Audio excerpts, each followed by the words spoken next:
આપની અધ્યક્ષતામાં એક મિટિંગનું આયોજન કરવામાં આવ્યું હતું. મિટિંગ કયા મુદ્દા હેઠળ હતા અને વહીવટીતંત્રની કેવી તૈયારી?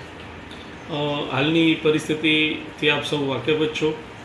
ખાસ તો મારે કહેવાનું છે કે પરિસ્થિતિ હાલમાં કોઈ ડરવાની જરૂર નથી, પરંતુ અમે જે બેઠક બોલાવી હતી એટલી માત્ર ને માત્ર સાવચેતી માટે, અને કોઈ પણ જો એવી વિકટ પરિસ્થિતિ આવે તો એમને પહોંચી શકાય એમની પૂર્વ તૈયારીના ભાગરૂપે અમે ધાનેરાની અંદર સંપૂર્ણ વેપારી મંડળ અને તમામ અલગ અલગ સમાજ સેવાભાવી અને અલગ અલગ સમાજના સંગઠનો સંસ્થાઓ હોય એમની મદદ માટે અને એમનામાં જાગૃતિ ફેલાય અને એમના દ્વારા લોકોમાં જાગૃતિ ફેલાય એના માટે અમે મિટિંગ બોલાવી હતી.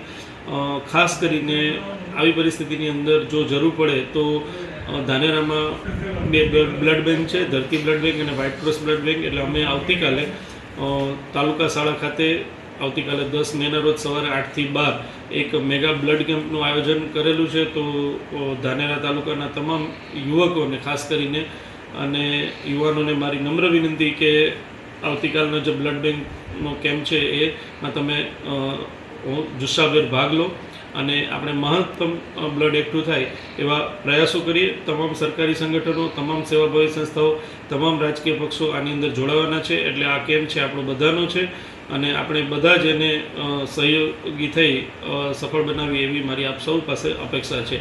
બીજું કોઈ ડરવાની પરિસ્થિતિ નથી, કોઈ પેનિક થવાની જરૂર નથી. આપણે આ માત્ર ને માત્ર પૂર્વ તૈયારીના ભાગરૂપે કરી રહ્યા છીએ.